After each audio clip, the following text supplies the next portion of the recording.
Hello everybody, this is going to be a video on my method of how to solve the V on a Pyraminx. For those of you who don't know, a V looks something like this.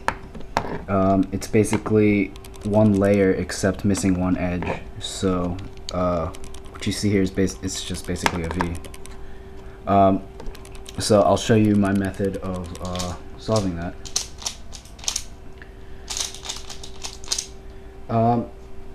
It's mostly intuitive, actually. I'll give you the general idea.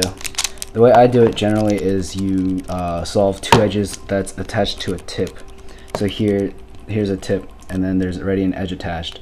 So what you want to do is solve one of the other ones. So for example, like that. So what you have now is one tip with two of the edges solved. Then what you do, since the color here is blue, you want to solve the blue V basically by orienting these centers. Well, these centers actually, because this has blue and this has blue. So we do that using the empty slot here. So put the blue here and put the blue here, and then put that there. So that's generally how most people would solve the V. So my method is called Sovasam, S-O-V-A-S-A-M, and what this stands for is solving one V and switching to another in the middle. So this is a really hard method to get good with. So it's mostly intuitive, but I'll show you some examples.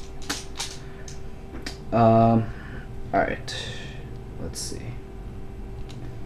Okay, for this example, I'm going to start with the orange here, and I see that this edge needs to go here, and then this edge can replace this edge. So what I do is do a simple, placement like that. So I have the orange here. So my intention is to do orange. So, and I noticed that the other orange tips are here and here. So what I do here is bring that orange up, then bring this orange up, and then match up the rest of it. So that's how you would normally solve that scramble, or the V for that scramble. So I'll show you using Sovasam. This is how you would do it. You would start the same, so the simple replacement here. So your intention is to do orange. However, my method, Sovasam, which stands for solving one V and then switching to another in the middle. So that's, it's pretty much implied in the name what you would do. Instead of solving the orange one, we switch right in the middle to a different color. So let's say we wanted to do blue. Here I notice blue, blue, and blue. So it's 1, 2, 3 moves, just like that. So I think in total I saved one move, which is really good. You can do something like that, you're gonna get a lot faster. Here's another scramble. Alright. Let's see. Okay. For this one, I'm gonna do the blue again here.